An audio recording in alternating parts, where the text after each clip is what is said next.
Stan Gibilisco here, proprietor and operator of amateur radio station W1GV, Whiskey 1 Good Vibrations. A viewer would like to know about some of my most important mentors in getting started in ham radio, and I can name a few. Many of them are deceased. Others I'll just I'll name them all by first name and call sign as it was at the time. The most important mentor I had, probably, or the earliest one, was Bill W0GLE in Rochester, Minnesota. Golf Lima Echo W0GLE. He had a ham radio station in his suburban basement with a trap vertical antenna in the backyard with some radials laid into the ground, and a radio called the Swan 350. I believe it had 350 watts plate power input back in those days, the early 60s and the mid 1960s. Ham radio power was measured by the amount of power input, usually to the plate of a vacuum tube final amplifier. In any case, he was an inspiration to me. I thought what he was doing was so totally cool. He was a voice or phone operator. They did have single sideband back then. They weren't, that is, wasn't all the way back in the AM era. But he inspired me and helped me and coached me along, probably to the point where he got exasperated with my questions. I was only 11, 12, 13 years old at the time, and I just pestered him, but he patiently coached me along and gave me some ideas, and I owe a lot of my ham radio interest to him. The CW part, I think that just grew on me. I think that's in my genetics somehow. I'm just a CW mutant, as it were, and there's nothing that anybody can do about that. It just grew that way, sort of like trees. Elm trees grow leaves of a certain shape. Stan Gibilisco's grow CW. Well, that's the way that goes. Those were the mentors in the spirit world, I suppose. Another important mentor was Ned W0ZSW. I guess it would be Zed? What is that? It's not zebra.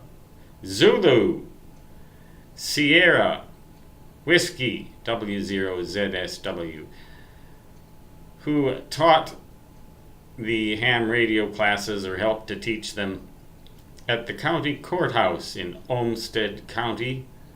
Rochester, Minnesota was located in that county, and we had our station W0MXW, Mike, X-Ray, Whiskey, and we operated that at field day every year. Those were inspirational days. They were fun times. There were always bugs at field day. Some years it was moths, other years it was June bugs, and of course every year for Stan Gibilisco there was a variant on the vibroplex bug called a side-swiping paddle, or a single lever CW paddle, a Hallicrafter's TO keyer, and usually some kind of transceiver such as a Drake TR4 or a Yaesu FT101. Foxtrot Tango 101, I believe, was quite popular. People would bring their radios. I think I brought a trance match one year, and we usually had about a 100-foot long random dipole fed with 450 ohm ladder line with those ceramic spacers spaced at about an inch. Those were fun times. The Rochester Amateur Radio Club. Some of the operators there were sisters at what we called the Mother House, the nunnery at Assisi Heights in Rochester, Minnesota, which is where we usually had field day. And they had an apple orchard where we had our station. Of course, in June, apples are rather sour and small, but we didn't mind. We could eat small, sour apples and operate CW at the same time.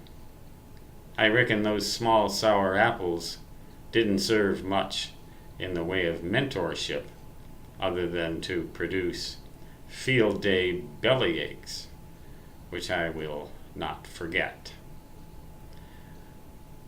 I guess those are two of my most important mentors, other than the American Radio Relay League and their publications, the license manual in particular, the handbook to some extent, and QST magazine, to which I have subscribed continuously since 1966.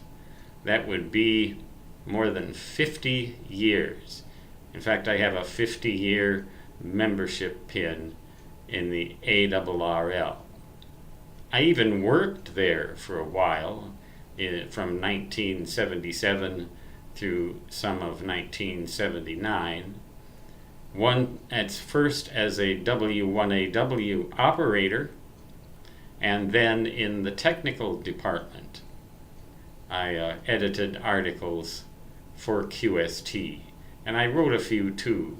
Back in the 1978-79 era, if you'll look at QST magazine, you might find an article or two by Stan Jabalisco, W1GV, Whiskey 1, Good Vibrations. So those were, I guess, my most important mentors. And that's the way it is. That and the muse in the sky who caused me to fall in love, in a manner of speaking, or in a manner of diding and dying, with CW. Stan Jabalisco, W1GV, saying 73, and so long, which in my native fist, of course, translates to di-di-di-da-di-da.